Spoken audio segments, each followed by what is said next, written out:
I'm Mary, and I've been a doctor for almost as long as I've been Adam's wife. We've had our share of good times and tough moments, but those 32 years together passed by so quickly. Our home, big and warm, was always full of life, especially when our sons, Larry and Brian, were young. Larry and Brian were very different from each other, like night and day, but each brought their own kind of happiness into our lives. Adam and I, both being doctors, worked really hard to create a comfortable life for our family. Over the years, we managed to buy a couple of apartments, renting them out for some extra money. Life seemed to be going well until one day, Adam came home looking pale and more serious than I had seen him in years. "Mary, we need to talk," he said with a heavy tone as he put down his medical bag by the door. "I had some tests done last week. The results, they came back. It's cancer, Mary." The months that followed were a whirlwind of hospital visits, treatments, and endless hours spent in waiting rooms. Adam fought bravely, but the cancer was relentless.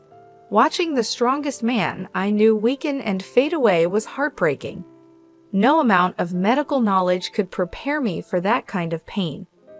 One evening, as we sat quietly in the living room, Adam took my hand and said, "Mary, if things don't go the way we hope, you need to make sure everything is taken care of with the boys.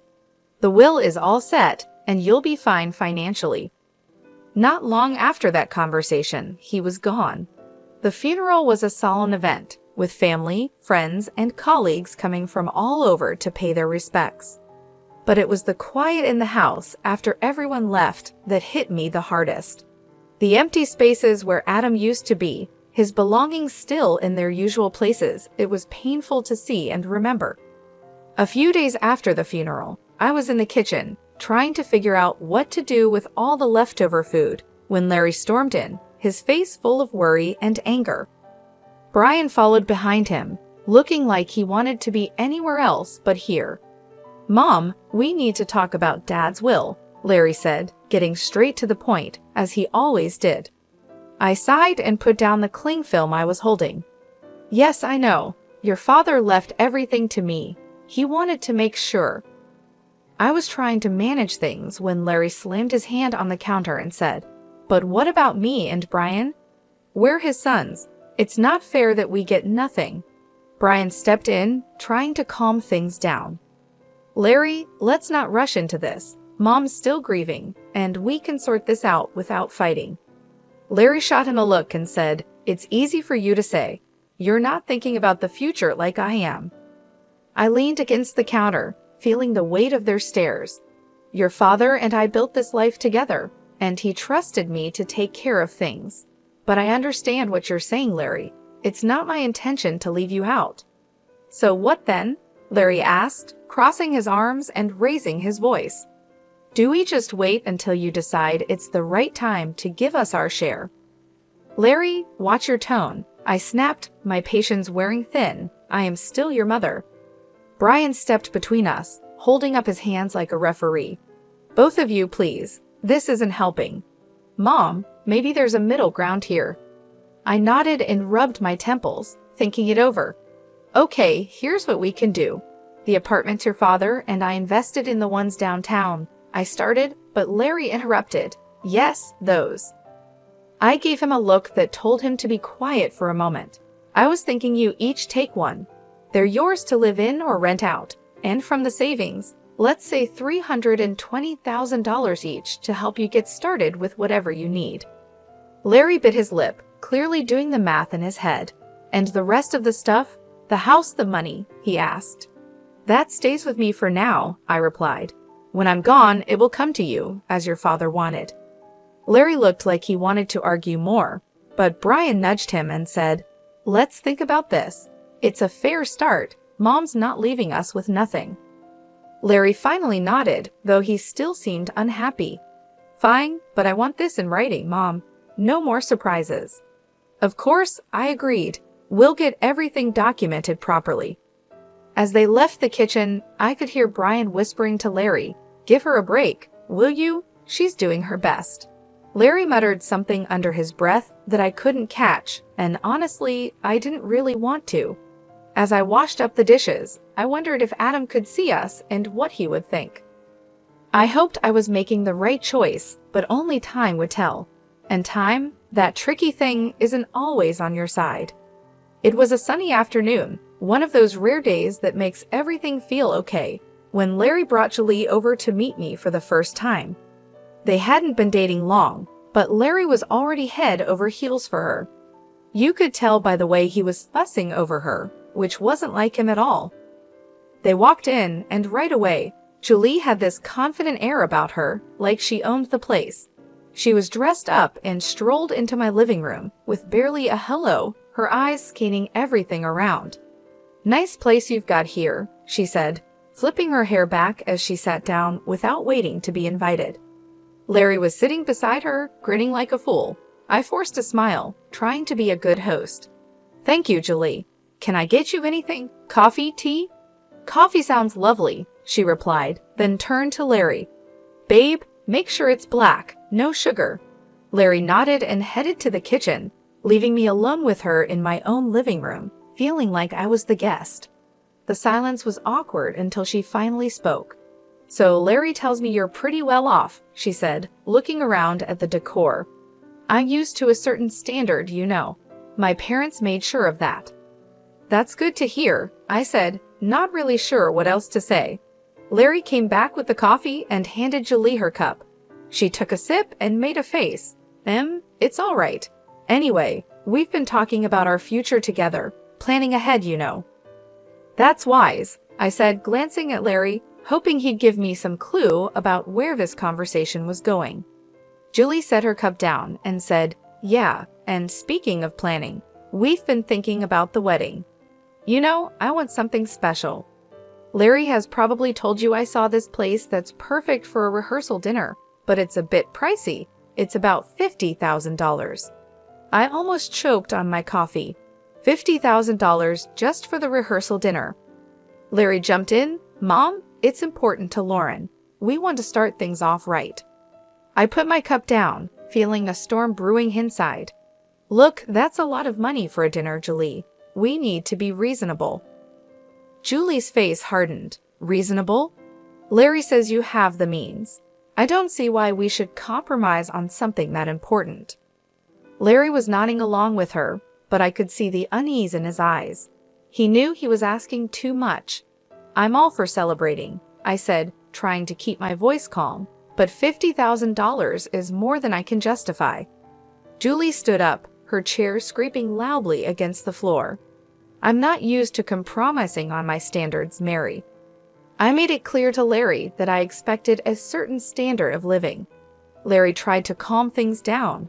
"Mom, maybe we can find a middle ground." "There's no middle ground on $50,000 for a dinner, Larry. That's final," I snapped, my patience running out.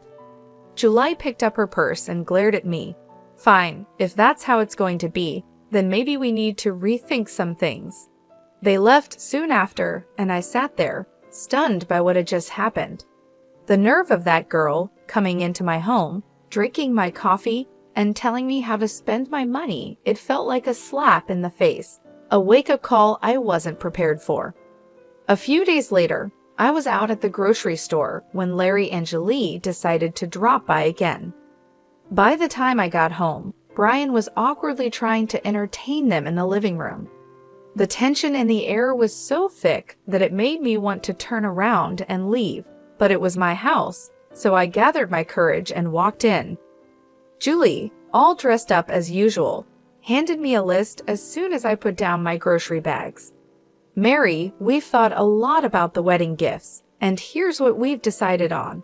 I hope this will be easier for you to handle." I quickly looked over the list she handed me. It was surprisingly reasonable kitchen appliances, some nice china, even a couple of pieces of furniture. "This seems quite reasonable," I said, feeling a moment of relief. "I think these are wonderful choices, really." Larry looked at Julie with hope in his eyes. But just as I was about to discuss where we could buy these items, Julie's expression changed suddenly. She gasped, "Oh no, this isn't right. Give that back." She snatched the list from my hands and dug through her purse, pulling out another sheet of paper. "Here's the actual list." This new list was nothing like the first. It included an apartment, a luxury car, an exclusive vacation, and even diamond jewelry. My jaw dropped. Is this some kind of joke? Julie didn't flinch. "No joke, Mary. These are the gifts we expect only the best for our wedding." I stared at her, then at Larry, waiting for him to say something, anything, to show he didn't agree with this craziness. But he just stood there, looking between us, clearly conflicted but saying nothing. I couldn't hold back anymore. "Larry, why are you letting her do this? You know this is unreasonable." Julie cut in, her voice rising. "This doesn't concern you, Mary. You just need to pay up and keep quiet." When Brian stood up, his face was serious. "That's enough, Julie. You're not going to talk to our mom like that. This is her house, and you're way out of line. You need to leave now." The room was filled with tension as Larry and Julie gathered their things. Julie was muttering under her breath, clearly angry. "This is ridiculous. We'll remember this." They left, and the door slammed shut behind them. I sat down, feeling the weight of the whole situation pressing on me. Brian sat beside me and put an arm around my shoulders. "We'll figure this out, Mom, but you can't let them push you into giving more than you can or should. It's not right." He was right, of course, but as I sat there with my son, I couldn't help but worry about Larry. How had things gotten so out of hand? How could he not see what this was doing to our family? The silence that followed was filled with unspoken worries and fears for the future. I knew then that this was far from over. It was only going to get harder from here. In the weeks that followed, I received constant phone calls from Larry. Each one was more demanding than the last, his tone desperate and sometimes almost frantic. "Mom, you don't understand. I can't look poor next to Lauren's family," he'd argue, his voice cracking with stress. "You have the money. Why can't you just help me out here?" I sat at the kitchen table, phone pressed against my ear, feeling a knot in my stomach. "Larry, it's not about the money. It's about living within your means. Lauren's expectations are too high, and you can't keep up with them without going into serious debt." He'd scoff, his frustration boiling over. "What do you know about it? I'm not going to live like a pauper. I need more from the inheritance now. The amount you've offered isn't enough." "Larry, I've offered to cover half the wedding costs, up to $135,000, and give a $8,000 gift. That's more than generous. Everything has to be agreed upon with me, though, no surprises." There was a pause, then a sharp laugh from him. "That's nothing. You're just being stingy. You have $1 million sitting there. Why are you holding out on me?" "Because it's not just about the money," I replied, my patience wearing thin. "It's about not feeding into this unrealistic fantasy that's going to ruin you." He yelled, loud enough that I had to pull the phone away from my ear. "I don't need this. I'll handle it my way. Forget you." And with that, the call ended. Months passed in silence. I tried to keep myself busy with daily routines, trying not to worry about Larry, but the peace was short-lived. One afternoon, the phone rang, and it was my sister-in-law, Hannah. "Mary, I thought you should know." Hannah's voice was hesitant, careful. "Larry is flying all the wedding guests to Bermuda. He sold his apartment to pay for it and expects you to get there on your own. He mentioned you weren't interested in helping." I hung up, a mix of anger and sorrow swirling inside me. How could he be so reckless? Before I could process it all, Brian came into the room, his expression serious. "Mom, there's something you need to hear." I recorded their conversation when they were sitting here in the living room. He handed me an audio recorder. I pressed play, and the voices of Larry and Julie filled the kitchen. "Your mom is just a nasty old woman with a fat wallet. We need to squeeze as much as we can out of her and then cut her off," Julie's voice said coldly. Larry's voice responded, just as chilling. "Whatever it takes, Lauren." I'm not going to let her control us. If it comes down to it, I'll kick her out in her underwear." I turned off the recorder, my hands trembling. Hearing my own son speak like that about me, his mother, was too much. The room spun as I tried to understand the depth of his betrayal. Deciding to fly to Bermuda wasn't easy, but Brian was by my side, both of us tense but determined to face whatever awaited us. When we landed and approached the venue, I was taken aback by the sheer extravagance of it all. Flowers everywhere, lights strung like stars across the evening sky, and music floating in the air. As we walked into the gathering, I spotted Larry and Julie mingling with the guests. They looked like the perfect couple, all smiles and laughter. My heart ached to see my son so lost in this artificial paradise. Before I could take another step towards them, Julie spotted us. Her smile vanished, replaced by a scowl as she marched over, her high heels clicking angrily against the stone pathway. "You shouldn't be here," she hissed, stopping just inches from me, her voice loud enough to draw attention. "This is my day, and you're not welcome." I was stunned, but before I could respond, her parents, who had overheard everything, came over. Her father, a tall and stern-looking man, spoke first. "Julie, that is no way to speak to your guest, especially not to Larry's mother." His tone was firm, and it made her cheeks flush with embarrassment. Her mother, looking just as upset, turned to me with an apologetic smile. "Mary, please come with us. Let's find you a place to sit." They guided us away to a table at the edge of the setup. It was clear that this spot was an afterthought, with no proper setting. The ceremony started soon after, with speeches that felt empty given the tension. Then, unexpectedly, I was handed the microphone. I stood up, my legs shaky but my resolve firm.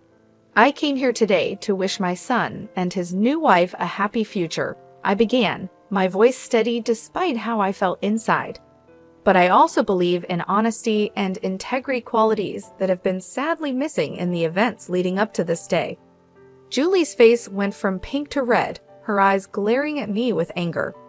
I was asked for money, time, and again in amounts that no reasonable person would find justifiable. When I couldn't meet these demands, I was threatened with being cut off from my family and future grandchildren. My voice cracked a little, but I continued. Brian, seeing my distress, stepped closer and put a supportive hand on my shoulder. I nodded at him, then played the audio recording he had made. Julie's voice filled the air, cold and calculating, discussing how they would get more money from me.